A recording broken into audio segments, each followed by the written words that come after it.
Miracle Boy Boxing, ladies and gentlemen. I am your host, the one and only Hosting Cruz, bringing you another exciting edition of boxing. Don't forget to hit and to like, subscribe to my channel. It's always greatly appreciated. Stay tuned. Miracle Boy Boxing, ladies and gentlemen. I am your host, Hosting Cruz, and ladies and gentlemen, Subriel Matias is officially back from that loss to Liam Paro, guys. I mean, what a performance by Subriel Matias. Literally the Subriel Matias that we have come to know and love returned in Fajardo, Puerto Rico, defeating Gabriel Gollaz Valenzuela out of Mexico in TKO in the 8th round in brutal fashion, just the way Matias does it. I mean, if you look at his fights, man, prior to the first Ananian loss and the Paro fight, Matias has a reputation of just going in that ring and destroying his opponents with relentless offense, pressure, punching power, and he's just an offensive machine. And Subriel Matias showed that in front of his people in Fajardo, Puerto Rico, in a very important fight. This was not just a tune-up like he did with Roberto Ramirez, where he won in the second round and that's that. No. This was a much more of a caliber of opponent, a more formidable opponent in Gabriel Gollaz. This was a fight between two top fighters in the IBF rankings, vying for a shot at current world champion Richardson Hitchins. It was an IBF title eliminator, so there was significant, important significance in this fight. And Subriel needed to, the Subriel that we have come to know and love, that we all fell in love with, got that excitement that made us excited to watch him fight, needed to show up against Gabriel Gollaz Valenzuela. Not the Matias that fought Ananian the first time, not the Matias that fought Paro. If the Matias that fought Ananian the first time and the one that fought Paro came into that ring against Gabriel Gollaz Valenzuela, it would have not been a good night for Subriel and his fans, because that Subriel would not have been enough to defeat Gabriel Gollaz Valenzuela. Gabriel Gollaz Valenzuela came to Puerto Rico, came to Fajardo, Puerto Rico, in Matias' backyard, not for a paycheck, not just for a paycheck. He did not came to Puerto Rico to have a good time and party. He came to win. He came to win. He came to fight. He came to ruin the Fajardo party that Matias had planned after the fight and all that good stuff with his fans. He just came to ruin the party. That was his plans. And Matias, thankfully, the Matias before the Paro fight and after, the one that fought Ananian in the rematch, came in to save the day. Subriel Matias, as we all know, a lot of punches. First round, he feels you out. Subriel, to me, was more working on his defense in the first round. I mean, he didn't do much, like always. But I was watching the fight close. Of course, I was there in person, so I was seeing the defense being displayed by Matias. Matias slipping, evading shots, moving his head, bending his knees, blocking shots to the face with his right glove. A lot of shots were being caught on the glove of Matias. Now, Gabriel Gollaz Valenzuela displayed a nice jab in the beginning. And coming in, Gollaz is known to be a good boxer. Good power, good boxer, and good counter-punching skills. Ask Montana Love about that. Montana Love, there's people saying that Gabriel Gollaz Valenzuela was a bomb, or he wasn't that good of an opponent, and I disagree. Gabriel Gollaz Valenzuela can fight. We all saw the heart, the guts displayed by Gabriel Gollaz Valenzuela against Matias. Gabriel Gollaz Valenzuela is a good fighter. This was a serious fight. The winner was to fight Hitchins for his title. So in an IBF title eliminator, you normally get two good fighters in there going for it. And Gabriel Gollaz Valenzuela fought Montana Love, dropped Montana Love, gave him a hell of a competitive fight. Many thought he won, defeated Love, or likely possibly a draw. It was that good of a fight and performance by Gabriel, and Gabriel also defeated Steve Sparks. So those are two good fighters. And here comes Matias coming into Fajardo, Puerto Rico, in his hometown against Gabriel Gollaz Valenzuela, coming off a little tune-up. So this was his real first fight since Paro, and we all know what happened. So many of us fans of Matias was hoping that the Matias that fought a 9-9 rematch and before the Paro fight came in, and thankfully it did. Because in the second round, Matias started to get things going, man. He did not waste any time. That first round was what it was, and here I come. Jabs, 1-2s, uppercut, hooks, body shots, everything in the kitchen sink. Matias was just throwing pressure and just not giving Gollaz any space to let his shots go. Now, Gollaz was able to land some shots in return, uppercuts. He scored some jabs, scored nice 1-2s. He stood in the pocket, he stood his ground, being the Mexican warrior that he is. And right then and there, we got the war that we were anticipating, man. Mexico versus Puerto Rico, you know how that is. And a shootout in Fajardo, Puerto Rico happened. And it was fun while it lasts, man. From the second round till the end, it was just pure action, savagery, blood, brutality, everything that makes the sport of boxing brutal and exciting to watch. And I said it on my social media platforms that prior to the fight, I asked myself, what makes what's it like? Describe a Subriel Matias fight. And I said, Subriel Matias fights is nothing but pure action. Pure action, a lot of punches in bunches, violence, brutality, blood. Matias leaving his opponents all busted up, giving them making them bring facial expressions like they don't want to be in there no more. The doctors, the corner of Matias' opponents are concerned. If the doctors and Matias' opponents aren't concerned, then it's not a Subriel Matias fight. Matias is known to leave his opponents battered, beat up, and that's what we saw against Gollaz Valenzuela.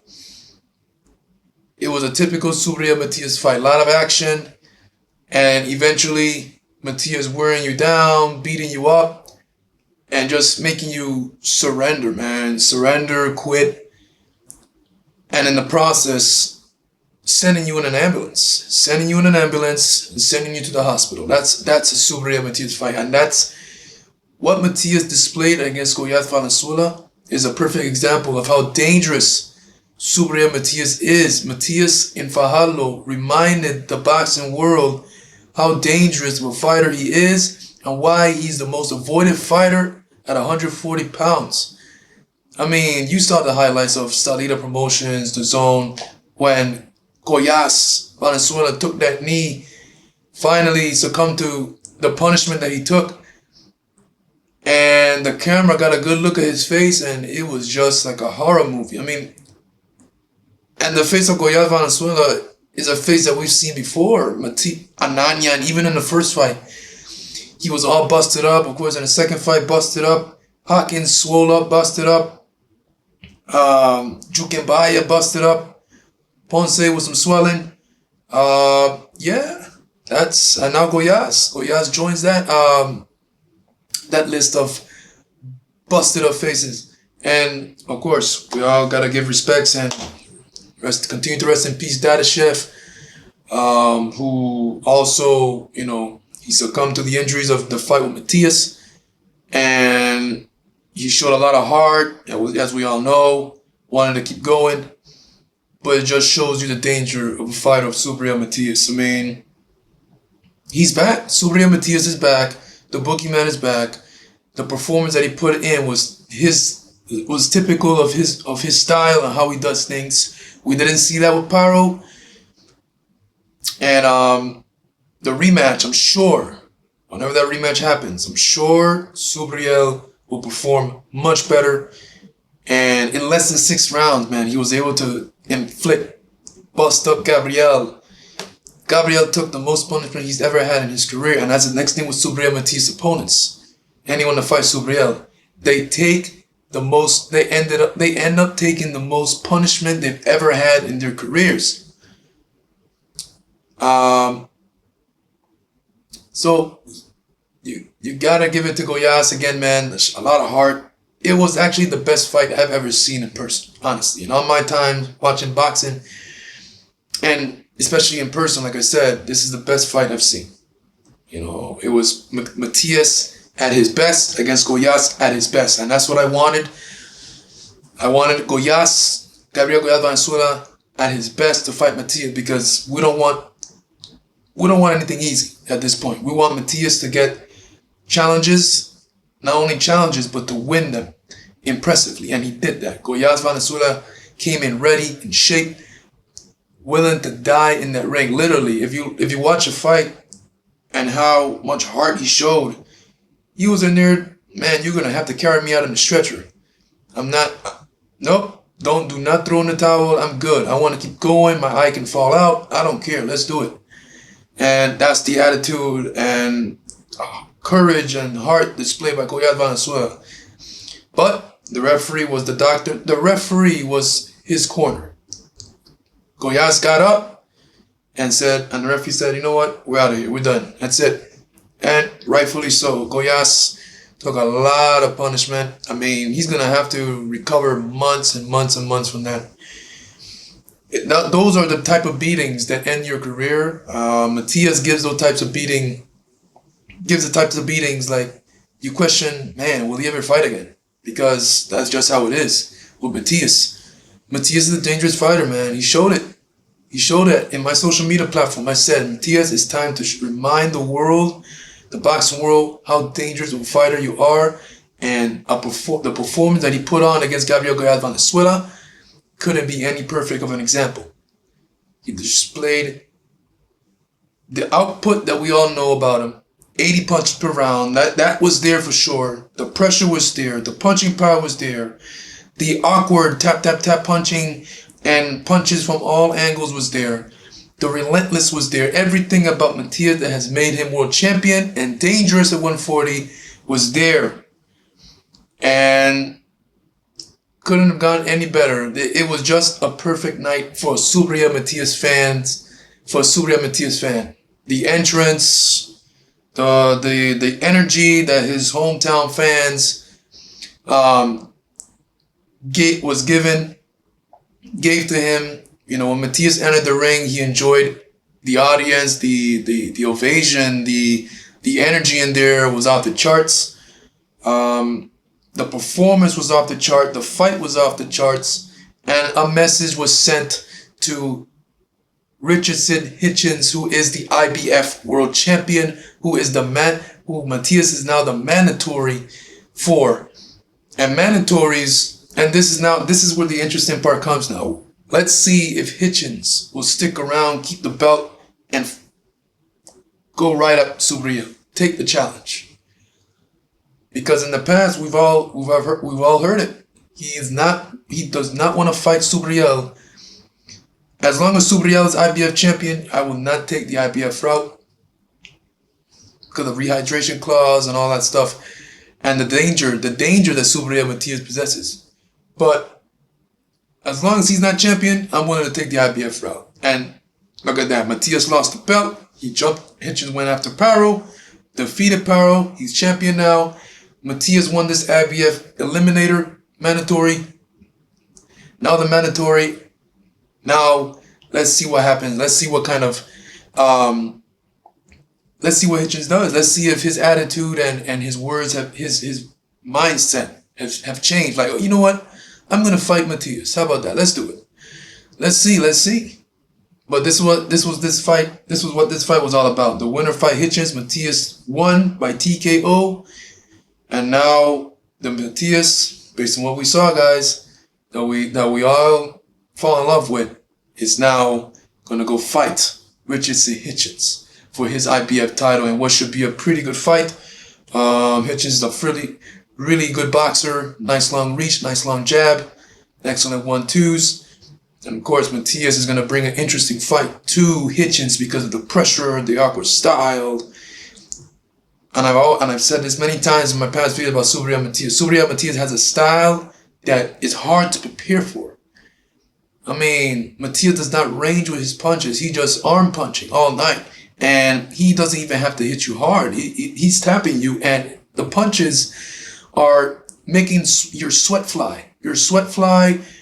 Matias can have a little space. He shoots an uppercut, hook, right uppercut, all that. And everything is just incredible. I mean, a unique style that is going to be hard to duplicate. When you're sparring Matias, I mean, how can you get ready? If you're fighting Matias sparring partners, how can you be ready? How can you get sparring partners? No one can mimic Matias' style. That's the next dangerous part about him. The most you can do is bring pressure fighters that like to bang on the inside, but that's about it. You're not gonna get fighters coming forward, tapping you and doing arm punches and punches coming from all angles, from uppercut hooks, 3 left hooks in a row, uppercut left hook combos. And a variation of speed. Matias could do a 3-punch combo and change up the speed in a minute, in a second. It's just incredible stuff. Matias will go down as one of the true warriors of the sport whenever he decides to hang it up. But for now, it's on to Richardson Hitchins, IBF title. Let's see if Hitchins is man enough to accept this fight. And if it happens, man, whoo. I said in my social media platforms on Instagram right after the fight, when Salida Promotion, the cameraman, when Gollaz took the knee and he got up, where his eyes swollen shut and the big cut, I said Richardson Hitchins must have turned off his TV right there. Literally, he must have turned off his TV right there, because that was not a beautiful sight. If you're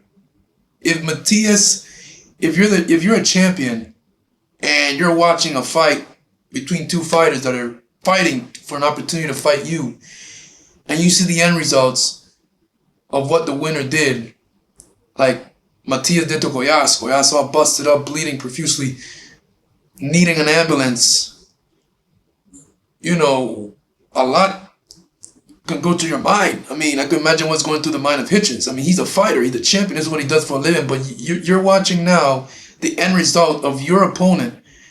Look what he did. Look at that. Look at his opponent's face. A gruesome mess. And this is not just with Gollaz Valenzuela. This is with Ananian, Chukinbayev, Darashev. This is what Matias does when he's on his A game. And Hitchins is going to get Matias on his A game, because Matias, this is the goal. He said he's going to become world champion again. And this reminds me of the second coming of Matias, because after the first loss to Ananian, Matias was on a roll with Hawkins, Chukinbayev, Ponce, the Ananian rematch. He came back from that loss and was beating the hell out of everyone. And now here he is now coming off his second loss, and here he is now beating the hell out of everyone again. So it's like, here we go again. So Hitchins, I mean, you're a good fighter, you're the champion, and I respect you. I had you against Paro, I had you to win against Paro, but this is a different ballgame, man. I mean, your boxing is not going to be enough to get you out of there with Matias. You're going to have to stand in the pocket. Matias, this is the next thing with Matias. Matias takes his opponent's game plan. If they're a boxer, Matias takes that game plan out of there. Like, he makes them fight because of that relentless pressure, that awkward style of punching, the durability. Matias gets stronger as the fight progresses. I mean, it's just, that's the thing with Matias. He makes you and stand and fight. And Hitchins, I feel, is going to have to stand and fight at some point. And man, with that long reach, once Matias is on the inside, underneath that reach and start working the body, the head, and start ripping those combos and uppercuts. It's gonna be interesting, man. I can't wait for it. This is what it's all about. And I hope they don't duck, because based on what I've read, Eddie Hearn is already having plans for Hitchins to fight Kambosos. Kambosos has a fight on the 22nd of March.